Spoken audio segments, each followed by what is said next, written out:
హెచ్చరిక, దైవజనుని హెచ్చరిక. ప్రార్థించేవాడు పఠించాలండి. మీకు ఎట్లా వస్తుంది ప్రార్థన? ఏం పఠించాలి? పరిశుద్ధ గ్రంథాన్ని పఠించండి, లేఖనాలను పరిశోధించండి. లేఖనాల నెరవేర్పులు ఇవి. అంచె దినాలలో ఏం జరుగుతుందని లేఖనాల్లో ఎప్పుడో రాసింది ఇప్పుడు నెరవేరుతూ ఉంది. ప్రార్థన రాదంటారు. ఎట్టొస్తుంది? భారం వస్తే కదా. లేఖనాలను పరిశీలించేవాడు దానియేలు వరకు ప్రార్థన చేయటమే కాదు. కొంతమందికి ఒట్టి ప్రార్థన అంటారు. నేను ఎప్పుడు ప్రార్థన చేస్తూనే ఉంటాను అంటారు. ఏం చేస్తావు? నీ ఆలోచనలు నువ్వు చేసుకుంటుంటావు. కొంతమంది ఎప్పుడు బైబిల్ చదువుకుంటున్నాను, బైబిల్ పండితులం అయిపోయామంటారు. బైబిల్ పఠనం, ప్రార్థన రెండు రెక్కల్లాంటివి. ఆ రెండు రెక్కల నుండి ఆధ్యాత్మికంగా పైకి ఎగరగలుగుతాడు. వాక్యం వినండి, వాక్యం చదవండి. సంవత్సరాల తరబడి చదువుతున్న వాక్యం ఇంకా నాకు తెలుసుకోవాల్సినవి ఎన్నో ఉన్నాయి. ఒక్కసారన్నా మీరు బైబిల్ చదవకుండా పేరు కోసం, గొప్ప కోసం చదివేస్తున్నారు. 1 గంటలో చదివేస్తాం, 20 రోజుల్లోనే చదివేస్తాం, 40 రోజుల్లో చదివేస్తాం బైబిల్ అంటున్నారు. ఇది 40 రోజుల్లో చదివే గ్రంథమా? ఇదేమన్నా 1 సంవత్సరంలో చదివి ముగించే మన క్లాస్ బుక్స్ వంటిదా? లేక ఒకరోజు చదివి పక్కన పడేసి న్యూస్ పేపర్ వంటిదా?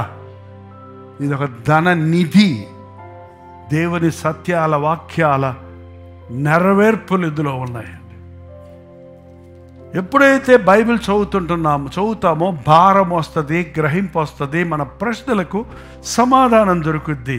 అది తెలుసుకొని గ్రహించి ఏం చేశాడు? 3వ వచనం అంతటా నేను గోనె పట్ట కట్టుకొని ధూళి తలమైన వేసుకొని ఉపవాసం ఉండి ప్రార్థన విజ్ఞాపనలు చేయుటకు ప్రభువు దేవుని ఎదుట నా మనస్సు నిబ్బరమో.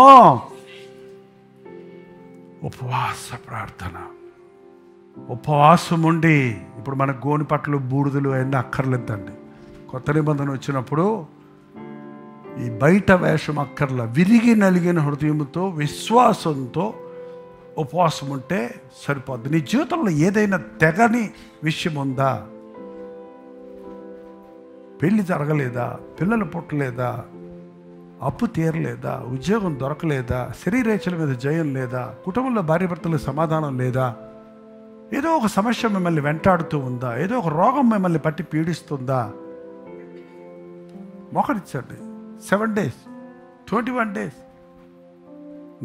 నువ్వు ఆశీర్వదిస్తే కానీ నేను నిన్ను విడిచిపెట్టను. చేసి చూడు. హాస్పిటల్ వెంబడి తిరగతున్నావే, హాస్పిటల్ వెంబడి మనుషులు వెంబడి తిరుగుతున్నాం కానీ ఆయన పాదాలు పట్టుకోవటంలో. పాడమంటే మాత్రం నీ పాద సన్నిధి నీ కోరిది. ఆయన పాద సన్నిధి కోరి చూడండి. ఆయనకు అసాధ్యమైంది ఏది లేదు. ఇశ్రాయేలు జనం ప్రార్థించే స్థాయిలో లేరు వీళ్ళు. కాబట్టి వీరి పక్షంలో దానియేలు ప్రార్థన మొదలుపెట్టాడు. ఉపవాసం ఉండి ప్రార్థనలు విజ్ఞాపనలు చేయుటకు ప్రభువగు దేవుని ఎదుట నా మనస్సును నిబ్బరపరుచుకున్నాను. స్టెడ్ఫాస్ట్నెస్, ఇంకా స్థిరంగా ఏదైనా ఏమైనా సరే నేనేం చేస్తానో మీరు మనసు నిబ్బరపరుచుకోరు కాబట్టి ఏమీ చేయలేరు. శుక్రవారం ఏమైనా సరే నేను దేవుని మందిరానికి వెళ్ళి 7 గంటలకు వెళ్ళి ఎవడొచ్చినా రాకపోయినా ఏమైనా లేకపోయినా నా దేవుని మందిరంలోనికి వచ్చి ప్రతి శుక్రవారం నేను మోకరించి ప్రార్థన చేస్తానని స్థిరపరచుకోండి. ఈ రోజున చేసి చూడండి. ఈ రోజున నిన్ను బట్టి సంఘమంతా ఉజ్జీవించబడద్దండి. నిన్ను బట్టి దేవుడు తన అద్భుత అదే చేశాడు. ఇక్కడ నిబ్బరపరుచుకున్నాడు. ఎన్నున్నా ఈ సమయం దేవునికి. ఎన్ని పనులున్నా నిద్రపోయే సమయం మానటం లేదుగా. ఎన్ని పనులున్నా తిండి తినే సమయం వదలటం లేదుగా. ఎందుకని ఎన్ని పనులున్నా యేసయ్య సన్నిధిలో, నీ పాద సన్నిధిలో గంట గడుపుతాను రోజు అని కనీసం మినిమం నిర్ణయం చేసుకోలేరా? చేసి చూడండి. ఓటమి మీ దగ్గరకు రాదు. మీ ప్రవర్తనలో, మీ యొక్క జీవితంలో జయాన్ని చూస్తారు. ప్రార్థన. అవునయ్యా, నీకు విరోధముగా పాపం చేస్తున్నామయ్యా. నీ ప్రేమ కలిగిన హృదయాన్ని దుఃఖపరుస్తున్నామయ్యా. మా ఆలోచనలు మార్చయ్యా, మా అంతరంగాన్ని మార్చయ్యా, మా స్వభావాన్ని మార్చయ్యా, మా క్రియలలో మార్పు కనబడనీయ్యా. నీ నామాన్ని ధరించిన మేము నీ సాక్షులుగా బ్రతకనీయ్యా. నీ పిలుపును కూడా పక్కన పెట్టి, నీ చిత్తాన్ని పక్కన పెట్టి మా సొంత ఇష్టాన్ని చేసుకొని భ్రష్టలమైపోతున్న మమ్మల్ని క్షమించయ్యా. నీ ఉగ్రత మా మీదగా రాకముందే మమ్మల్ని క్షమించిన ఆయన. మాతో చేసిన నిబంధన మారని దేవుడము. మేము నిబంధనను ఎన్నిసార్లు వెర్రగొట్టినా, నీ ఆజ్ఞలు ఎన్నిసార్లు అలక్ష్యపరిచినా మమ్మల్ని ఇంకా ప్రేమించే దేవా, నీ దీర్ఘశాంతాన్ని నిర్లక్ష్యపరచకుండా సహాయం ఇచ్చా. నీకు ప్రియులమయ్యే జీవితాలు జీవించినట్లుగా మమ్మల్ని అభిషేకించయ్యా. నీ ఉగ్రత గిరగిర తిరుగుతుందయ్యా. పెళ్ళున దిపికెద్దికే సమయంలో మేమున్నామయ్యా. దేవుని మహోగ్రత బయలుదేరుంది. సిగ్గుమాలిన జనులారా కూడి రండి. పొట్టు గాలికి ఎగిరిపోనట్లు సమయం గతించిపోతుంది.